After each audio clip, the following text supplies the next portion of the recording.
What would you do if you knew you couldn't fail? How big would you play if you knew that you can survive any heartbreak, any breakdown, any betrayal? What would you do if the things that you were afraid of you knew were absolutely nothing? They were all opportunities for you to get stronger in your faith, stronger in your resiliency. What would you do? Who would you love? How big would you play? Where would you leap? And the bigger question is, how would the world benefit differently? How would the world benefit differently because who you've decided to be? How would the world be a better place to live because fear didn't have you standing on the edge? What would you do if you were told that you get to do it afraid? That you don't have to wait for the fear to leave? That when you get in action, the fear has to dissipate into the nothingness that it always was? What would you do? How would life be different? How would the world be a better place to live? I came to challenge you to play in the biggest field you've ever played in. I came for you to challenge the fear that might be inside of you and to redesign and reprogram it. You look at it long enough, you be with it intimately enough, and it has to dissipate. You are the designer of your destiny. You are the author of your autobiography. You write the story of your life. No one can write your financial story. No one can write your spiritual story. No one can write your emotional story but you. The pen has always been in your hand. The pen has always been in your hand. I say write a story that's going to be damn good to read. And when you do that, you will have to reprogram the fibers of your being. You will have to become someone you've never been before. You want to go somewhere you've never gone? You got to do something you've never done. You got to say something you've never said. You got to go to a place in you that you've never even been. You get to redesign. You are your Michelangelo. You are your greatest sculpture. And you get to recarve and you get to up-level as much as you need. You're not sentenced to this life this way. You chose it. Newsflash. You get to design it any way you choose. You're not sentenced to your future. You have an opportunity to your future. What do you want and how do you want it? And if it doesn't make you a little afraid, then you ain't playing big enough. Your knees are supposed to knock a little bit. Your teeth are supposed to chatter a little bit. There's supposed to be at least 2 butterflies in your stomach. At least. Because if not, you're playing inside your comfort zone. And we mistake the fact that we're supposed to be comfortable 24/7. Well, let me tell you something. Comfortable is equivalent to complacent.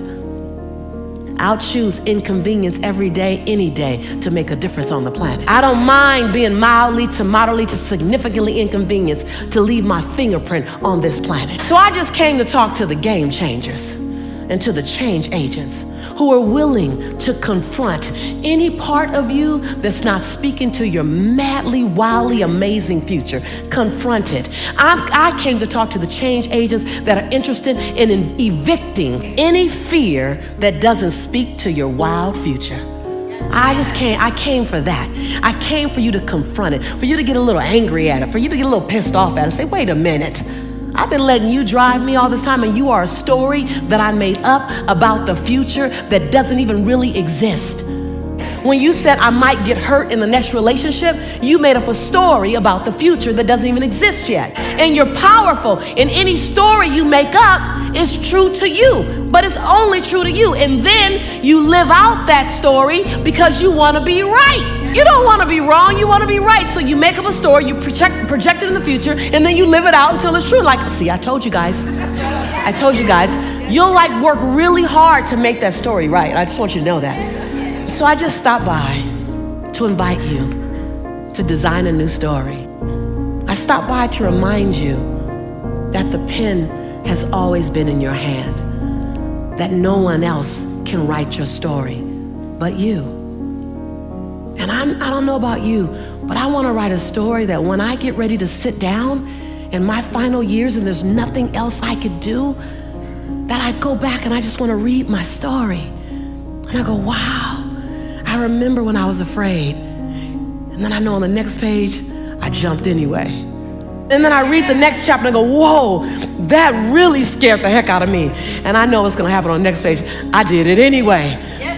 God, I want to write a story full of leaping and running and jumping and serving and playing full out and falling and skinning my knees and scraping my face and hurting my heart. Because if that's the only way I can hurt and fall and scrape is to play full out, then I'll take the hurt. Because what I'm really afraid of and what you're really afraid of is getting to the end of your day, to the end of your life, and having something left to give.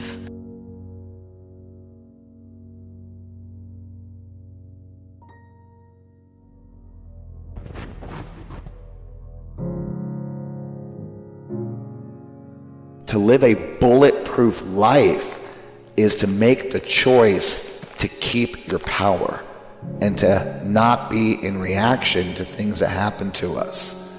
To have a bulletproof life is to really be clear that it's your choice to react. It's your choice to give your power away. I never saw it that way. I never imagined that me being mad at somebody or me taking something personal or me being upset about something or me being stressed out, that I was giving my power away. We give our energy away when we get upset. And by learning some strategies to not give your energy away and keeping your power, then you're empowered. And then I say you have a bulletproof life. The first thing that's going to allow me to keep my power is my purpose. Living my purpose, knowing what my purpose is. And you have a purpose, and the purpose could be as simple as love. Which, by the way, Viktor Frankl in his book, and I recommend this book, Man's Search for Meaning, talks about that love is the most powerful purpose we can have. And so when you are grounded in your purpose, you can't be knocked down. Number 2 is responsibility. But we don't realize that responsibility is also interpretation. Interpretation. How I choose to interpret. I am responsible for my interpretation. For example, if my girlfriend breaks up with me, that's a fact. Where I go with that is an interpretation. If I go to, I can't trust women, I'm worthless, I'm not meant to be in a relationship, it wasn't designed this way, etc., those are interpretations. Or I could look at it from another interpretation. If I'm responsible, you know what? Her path has led her into that direction. I'm trusting that that's her choice. I respect her choice. I matter. I'm beautiful. I could still trust people. Yeah. This is going to make me stronger. This is an opportunity. This is a gift. You know, it's all how I choose to see it. And based on how you interpret, feelings follow. Then your body reacts to your feelings, and then you interpret that in a negative way. Feelings follow, body interpretation, actions, yeah. And all of a sudden you have a vicious cycle of reaction. You're in traffic. You could interpret it like you're stressed out, you hate traffic, you hate people, you become a monster. Some people change personalities in traffic. They start screaming, imagining people, swearing, and you're a heart attack waiting to happen. Because by reacting, what do? Give my power away, which takes me away from a bulletproof life. So when you take responsibility for how you interpret something and how you choose to see something, that shifts your energy, that shifts your joy, that shifts how you approach things. Number 3, trust the process. What you're going through is temporary, and that what's permanent is how you feel. What's permanent is your attitude. Even if it never changes, even if your health never changes, you could still be joyful. You could still be happy. You could still be blessed. And you have more of a probability of it shifting by shifting your attitude and by trusting the process. Because when you don't trust something, you resist it. And when you resist something, we talked about in the resistance episode, you give it the power, you give it the energy. You're giving energy to a negative situation. Fear is the expectation that the worst is going to happen.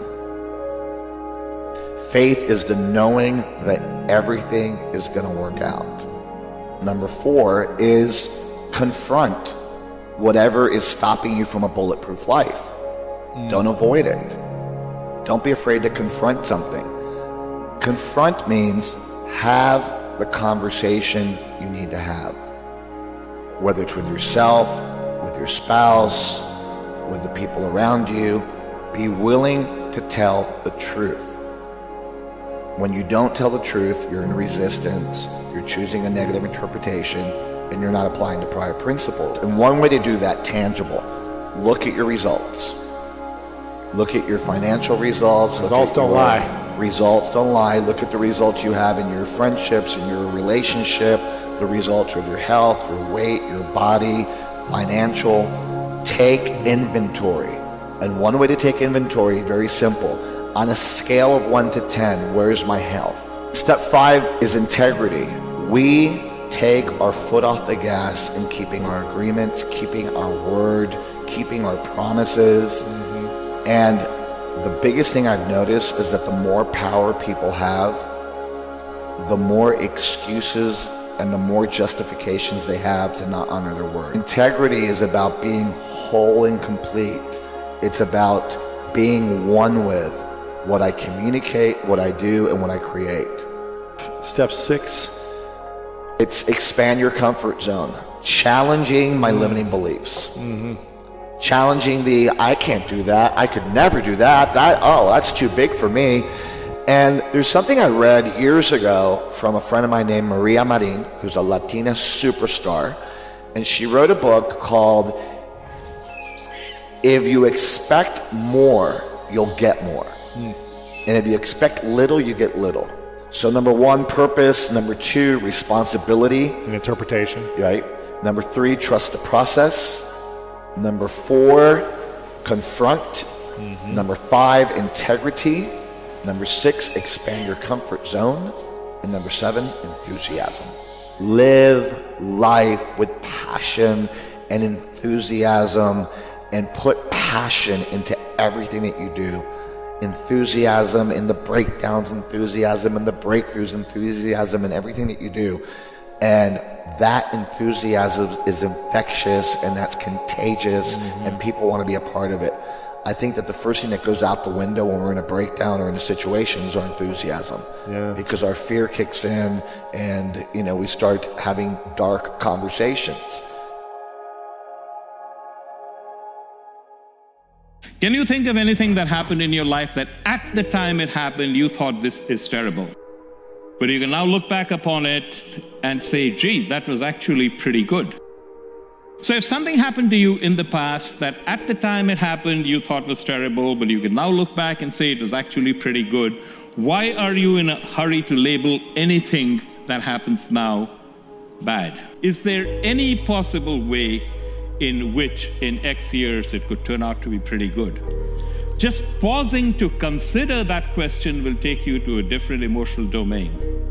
And if you then take the next step and say, is there anything I can do to make that happen? You move into a realm of possibility, and courses of action will open up to you that you never would have considered before. We, from a very young age, have been taught to set goals.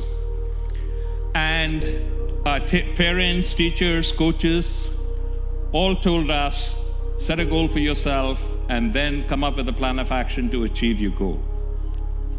All of the companies I work with have goals. In fact, most of the companies I work with no longer have goals. They have stretch goals. So we tend to live our lives in the following fashion. I set a goal for myself, I succeeded, life's a blast. I set a goal for myself, I failed, life sucks. We live in a sinusoidal curve oscillating between elation and despair, and we spend altogether too much time at the despair end of the spectrum. It's a terrible way to live. There is an alternative, and the alternative is the following: forget about the goal. Goals are important, but they are only important because they set direction. Once the direction has been set, forget about the goals. Don't even think about them. Instead, pour all of your emotional energy into what do I have to accomplish? What do I have to do in order to achieve my goal? And pour your emotional energy into that. When you do that, two things happen. You actually start enjoying the journey. The journey is the only thing we have. The destination is a mirage. You get there and then you're off someplace else.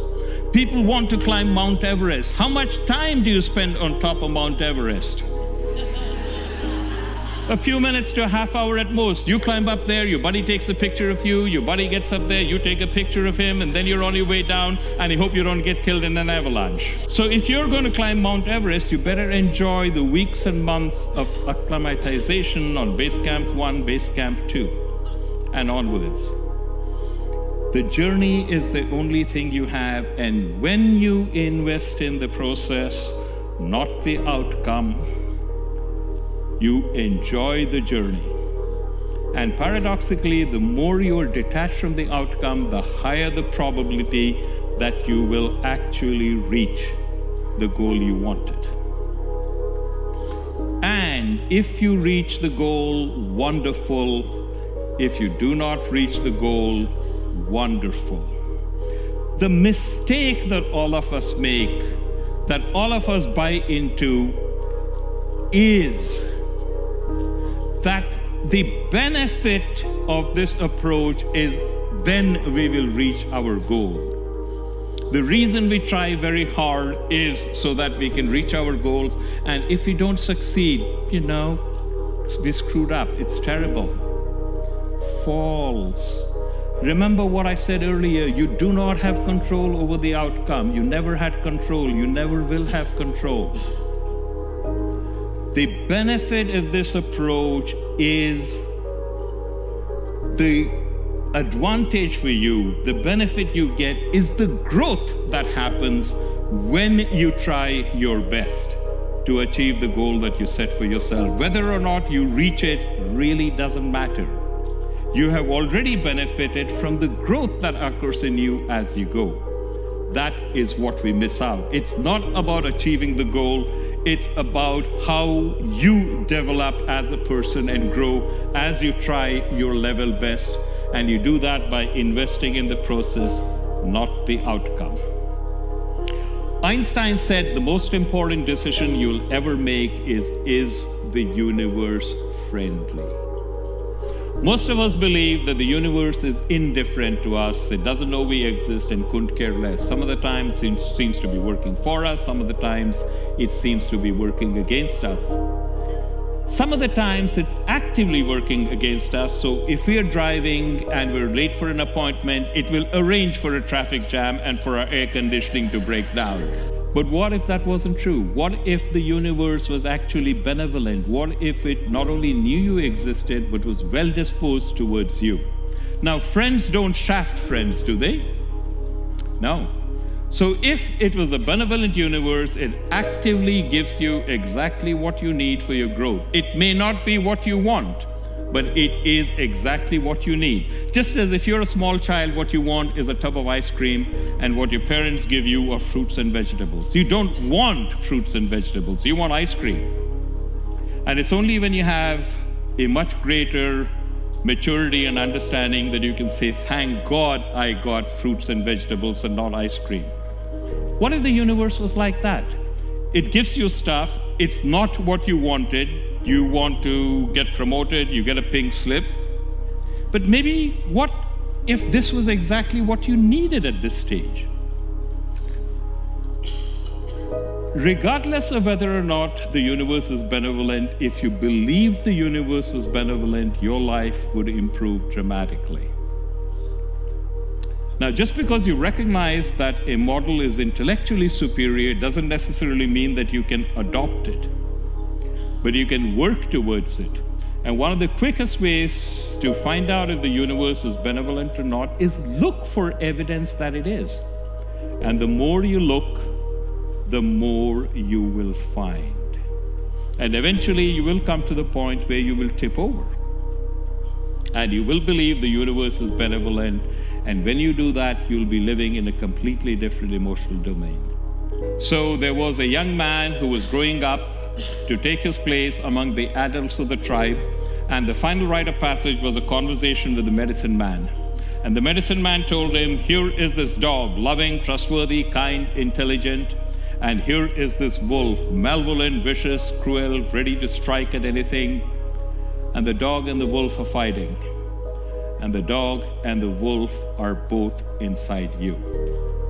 And the brave asks, which one will win? And the medicine man says, whichever one you feed. Now think about that. This has a powerful lesson for us. Inside each one of us is an altruistic, let me help my fellow man and do what I can to make the world a better place. And inside each one of us are, let me grab everything I can for myself, and the devil take the hindmost impulses, and the two are always at war with each other. It is your job to selectively identify and feed the dog in you. Don't make the mistake of thinking you're only going to feed the dog. That ain't going to happen. The best you can hope for is that you'll feed the dog a little bit more than you feed the wolf.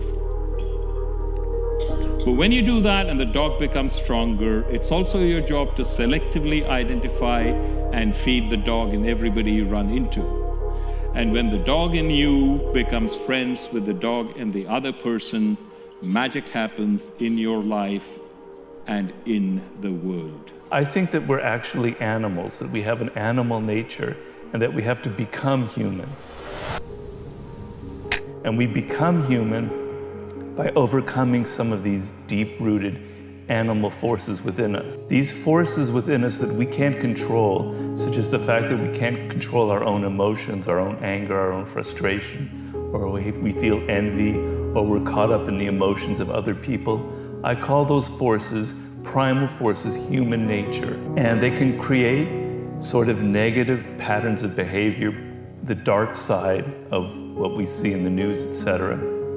And we all have them ingrained in us, because with the way we evolved millions of years ago served a very definite purpose for our survival as a species. But the savannas of East Africa is not the offices in Silicon Valley or 21st century America. The world isn't the same. We are not built to adapt to this new technological environment we're in. We still have that lizard brain, those animal parts of our nature. So for instance, law number 1 is about how we're basically irrational creatures. We think that we're rational, but really our emotions govern us. We feel something before we ever have an idea or think it. We have to become rational through this process that I lay out in my book. So I don't mean to say that we're negative, because humans are obviously incredible. Look at what we've created. It's outrageous if you think about who we were millions of years ago and where we are now. We're obviously capable of incredible achievements. We're also the most brilliant social animal on the planet. We're capable of cooperating and working on teams to a level that no other animal has ever reached.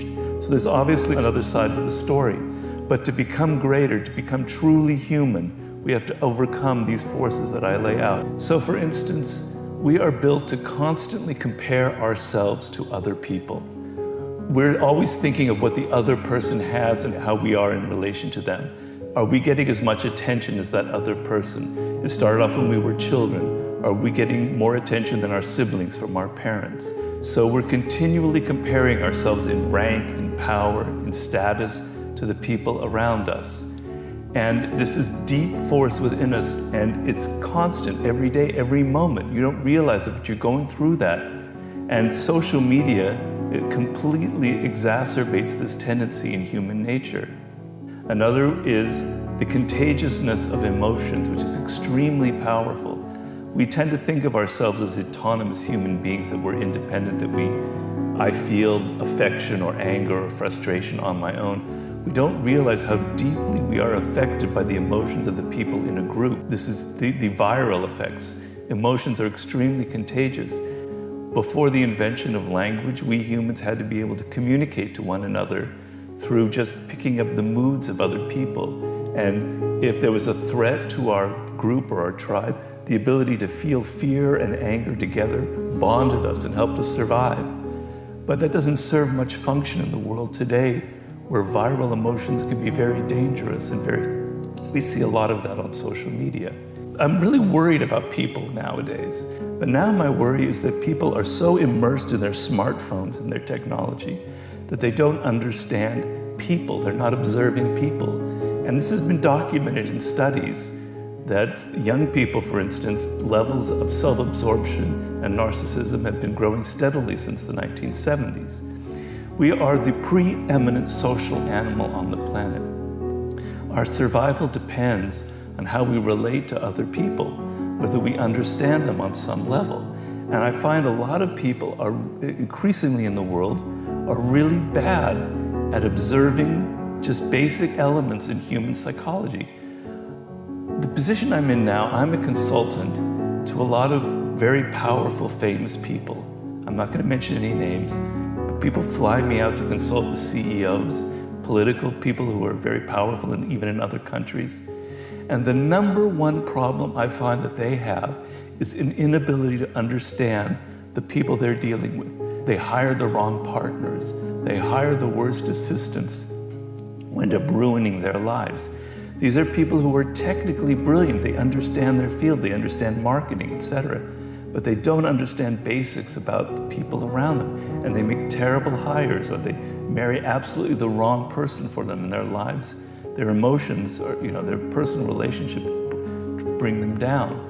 So this is like our Achilles heel, and I think it's gotten worse in the world today. So my anger was that people are so focused on technology, but that we need to focus much more on human nature, on understanding people. That's the primary skill that you need in life.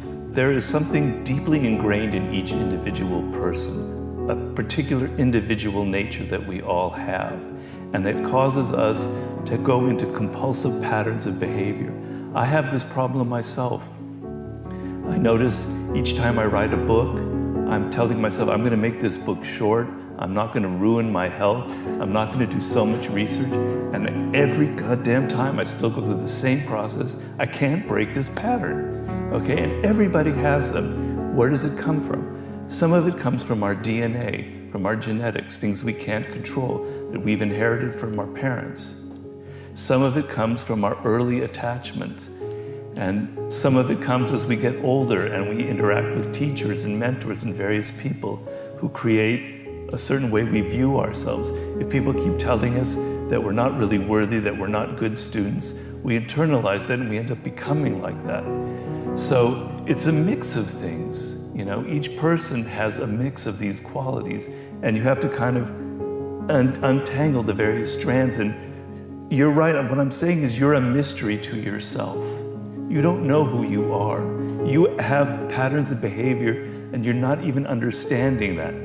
You don't know why you're angry. You think you're angry because that person said something mean to you or did something wrong. But in fact, your anger probably stems from things from deep, deep within, from your childhood. And you're not reacting to that person, but to actually your parents and what they didn't give you. The origin of wisdom, according to the Greeks, was know thyself, right? And I believe that very firmly, that knowledge about who you are is an end in itself and will help you in so many ways become that human being that I think we all have the potential to become. So I'm a great believer in baby steps, in learning how to do things on a daily basis. So normally when we feel an emotion or we have an idea, we don't examine it. We just assume that's it's just natural. We came up with that on our own. I want you every single day to be examining yourself and to look at yourself. Why do I have that idea? Why am I feeling this sudden emotion? And it's not easy. It can take time and it can take a degree of introspection that you're not comfortable with. But if you begin to look at yourself and question, why do I feel this way? And examine it and look at perhaps other sources of it, then you can begin this process of understanding, instead of just simply accepting that you feel or have this certain idea. So question yourself. Stop assuming that everything you do is so brilliant and smart and right. And imagine that maybe your ideas don't come from yourself. Maybe you're feeling some political anger or whatever comes from the fact that you're just assuming it from other people. You're following things on Facebook and you're getting swept up in some viral emotion. You want to think that you're completely independent and autonomous, but maybe you're not as independent as you think. I want to change how you look at people. Normally, everything is personal. Oh, they said that. Oh, they don't like me. Oh, he likes me. I'm not getting attention. Cut that off. I want you to look at people as facts of nature, as things that, like a rock or a stone or a plant. This is who they are. And I want you to observe them and accept them for who they are and deal with them as individuals. You will be free of all that emotional baggage that you carry when you take everything so personally. I think altering your perspective, how you look at people, will have a radical influence on all aspects of your life. None of us see the world in the same way. So you and I could go watch a movie. It's the same movie that we're watching. I love it, I see something, you hate it, you see something else. You don't experience it the same way. We're watching the same world, the same reality, but we experience it differently. Everybody you meet is experiencing their world differently than you are. So you have an attitude that colors what you see. And some people have an attitude that tends towards the negative. And I describe a negative attitude as something that's closed. So you're not open to new experience. You're trying to close that lens. You have certain beliefs, certain ideas about life, and you're not willing to change them, right? Because that gives you a sense of security. And so you want an attitude that's expansive, where you accept people, you're not always judging them, you're not negative about them, you understand that people can't necessarily help who they are. You're open to change, you're open to having adventure, and that kind of attitude kind of gives you a certain degree of freedom, so that the worst thing can happen to you and you're able to transform that into something good. If we have a setback or a failure in life, which is inevitable, do we do one of two things? Do we analyze ourselves and see what we did wrong and how we could change ourselves? Or do we immediately look outward and blame other people? That person screwed me. Society doesn't like me. Because of these circumstances, I'm screwed and I can never help it. It's the world, it's not me. That's a self-sabotaging pattern of behavior. Because if you're always pointing fingers at other people and blaming them, you're never going to learn from your experiences. And you're going to end up being quite bitter. So that's probably one of the main sources of a self-sabotaging. So we're not in charge of everything that happens in life. There are circumstances that are beyond our control, right? But a lot of what does happen to us is something that we do, that we are responsible for. There are amazing studies about the role of attitude and what happens to you in life. So they have this thing called the Pygmalion effect. Teachers who treat a student as if they are smart and going to do well, those students end up doing well, right? So how you treat people, how you think about yourself has a great impact on what happens to you. When doctors prescribe a new medication, there's always the same trend that when a new medication has been invented, the success rate is like 80% because people believe in it because it's new. And then like 2 years later, it starts going down because it's not, It's a placebo effect. So if you believe something is going to work, if you believe that you are great and you deserve good things, that you are a good student, you will end up making those things happen. So how you look at yourself will often determine what ends up happening to yourself. So if you're talking about what causes self-sabotage, if you go through life thinking, God, I'm not really that good, there's something wrong with me. I don't really deserve good things. I don't deserve to have a lot of success or to have a lot of money. People read that off of you. A major theme in this book is that we are masters at reading people's body language and nonverbal behavior. So when somebody feels that they don't deserve things, it's kind of an off-putting quality in them, and it pushes people away. So you create self-fulfilling dynamics by how you look at yourself and your attitude. So your attitude and how you think about yourself sort of determine how people treat you and what happens in life. There are two kinds of wounds. There's the wound that makes you think you're less than others, and there's the wound that makes you think you're better than others. And the less than others, at least they know they have something to work toward or learn. The ones who are there have nothing to learn, and it's like the biggest tragedy because they just live their lives in the dark, thinking everything they do is great and ignoring all the results. And also, just learning from your experiences that doing something and failing and letting that be a learning lesson. So letting the failure be a learning lesson. Okay, I'm doing something wrong. Humility is the most important thing you can have for change. If you really want to have a big change. Like a lot of people come just to hear what they already want to hear. Like codify this into 5 principles I can then apply to my life. But humility to recognize, what got you here won't get you there, as the saying goes, right? And to say at some point, if you really want to change and are really stuck, I know nothing. I'm letting go of everything. And I'm sort of gonna relearn as with a childlike mind. Action is the antidote for despair. Action is the prescription for success. How can you have one word, one theory be the antidote for something while being the prescription for another? That's a powerful something. Action. Will Smith said it when he was being interviewed by Tavis Smiley. I'm gonna work harder than the next guy. If I'm on a treadmill, I'm gonna die on a treadmill. Because no one wants to live in uncertainty and ambiguity, and we live a life of ambiguity. I don't know what I want to be. I don't know what I'm gonna do. Because you never have to move in ambiguity. Instead, just say, I'm afraid to leap. Help me leap. Help me leap. Help me get the courage to leap. Because I don't want to live a life on the edge. Just say that. It's funny, there are all these books about happiness, right? I think 10% Happy, or all these books about happiness. And there's a problem, I think, with that goal of reaching for happiness, which is you've got other emotions, right? Sometimes you're gonna be sad, sometimes you're gonna have anxiety, sometimes you're gonna have fear. Like we have many emotions. And if you feel like I need to be happy all the time, when you're not happy, you're gonna feel like something's off. But what I think of it is this: you're born pure and fresh and vulnerable and spontaneous and in the moment, and slowly through life experiences and your caregivers, you get loaded with a lot of baggage. And I think one of the goals of life is how much of that baggage can you cut away before you leave this planet. We're running on this operating system, and we're all running on this operating system. This operating system was programmed in our first years of life. We're born without the architecture, and the architecture is built by our childhood experiences. Sure. So all these connections are made whereby I think a child makes 700 new neural connections a second.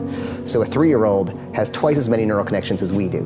And then as you grow up, as new ones are forming, there's a process called pruning, so the ones you don't use go away. So your brain is really shaped and built by what you're seeing with your caregivers growing up. Like, basically, my friend, he would tell me over and over, you got everything you wanted in the game, why are you still unhappy? Why your relationship's not working. He would have these conversations with me till he was blue in the face. And I would just fight against him. I'd push back. I'd tell him all the reasons why he was wrong. I'd text him why he's wrong, because I'd think of counter arguments later. And it was I was arguing against my own growth, because the things I found the thing I was the most resistant to was what I needed the most. So it's hard. It's so hard to see yourself. And we also have a psychological investment in remaining the same. So it's like you have a friend, you're always trying to maybe cheer them up because they're depressed, or help them with their self-esteem because they're down, but you'll find they will fight. People will psychologically fight to hold on to their story because it's all they have. Can you give yourself permission to live in the duality of your imperfections and your smallness and what you're learning and what you still have to learn, and your greatness and your brilliance and your light? Can you allow them to coexist and then serve them up to the world?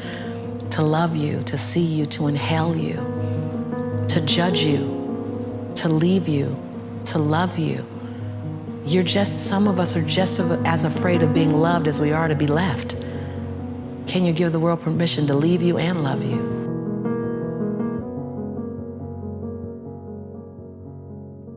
I'm going to be talking about how to be unfuckwithable. All of us, as we grow up, through the conditioning of our parents, of our society, of media, we develop these holes within our being. And unfuckwithable is really about going from these holes to being whole. So unfuckwithability is basically this: extraordinary minds do not need to seek validation from outside opinions or through the attainment of goals. Instead, They are truly at peace with themselves and the world around them. They live fearlessly, immune to criticism or praise, and fueled by their own inner happiness and self-love. Now, the reason we need to be unfuckwithable is because without this ability, we don't have the skills, the invincibility, the power to go out there and truly pursue life-transforming goals. If we care what other people think of us, good or bad, we limit our abilities. We fear, for example, I did not write my book for many years because I feared what people would think. What if the book sucks? Oh my God, if the book sucks, would people really continue buying Mind Valley products? I did not get on stage for many years because I thought, well, what if nobody claps? I remember in college, I never asked a girl I liked out for many years because I was afraid of rejection. Heck, it took me 2 years to ask my wife out because I was afraid of rejection. And so all of us go through this. This is what causes us to want to dress up in a certain way, to get that six-pack because apparently it means something, to buy certain cars or things or vehicles just so we can compensate for whatever we might find lacking. But the problem with this type of attitude is that the fear limits us. It limits us from really doing epic things, because to do something big, you got to be prepared for rejection. You got to be prepared for failure. And the bravest people in the world are able to do the incredible things they do because these things do not represent them. The attainment of the goal, the accomplishment, the object, the man or the woman are just nice to haves, but they say nothing about who you are. But what I found over the years is that there are 3 ways to get to this state of unfuckwithable. To get to this state where, when someone compliments you, you're good with that, but you don't need that compliment. If you give a speech and nobody gives you a standing ovation, you're cool with that. It's not you. It's maybe the speech, or it's something you said, or maybe it's the method that you use, and you're like, okay, great. I can hack that method. I can improve this way. I can rethink how I give a speech. But it's not you. Too many people make it about themselves, and this is what causes the limitation in how they grow. Forgiveness is about facing your past. It's about looking at the shit that happened to you in the past and being able to heal that so that you can move on. Now you're unattached to your past. It's about writing a new future for yourself where you are enough so you can go out there and not give a damn about criticism or judgment or how people think about you. Now, this means that you can do what needs to be done to fulfill your mission in life without fearing other people's opinion. You can accept praise, that's good, but you don't need the praise. You can look at criticism and just see it as a simple way to improve without seeing that criticism as a wound into your own soul. So you have the past, you have the future. And if you apply these in your life, people, everything changes. These models have helped me make the last year among the most successful years of my life. But notice how simple they are. You do not have to spend thousands upon thousands of dollars learning them. In fact, the illusion is their simplicity. It is simple to forgive. It doesn't happen overnight. But with practice, as I've shared in my stories, you can forgive even the most vile crimes that have happened to you. And it's directly within yourself. You forgive. People think you need to get the other person to forgive you. No, it's within your own power to forgive. It is a choice you can make. You can feel enough. No one can do that to you, but you can hack your brain through the right techniques to train your brain to make you be enough. All of us are born as kids feeling enough. Society is what pokes the holes into us, but you can reverse that with the right technique, and it can happen incredibly fast. And the third one is simply be present. You can do that. You can do it right now. You can do it over lunch. You can do it on the cruise today. It is that easy. And when you do this, welcome to unfuckwithability.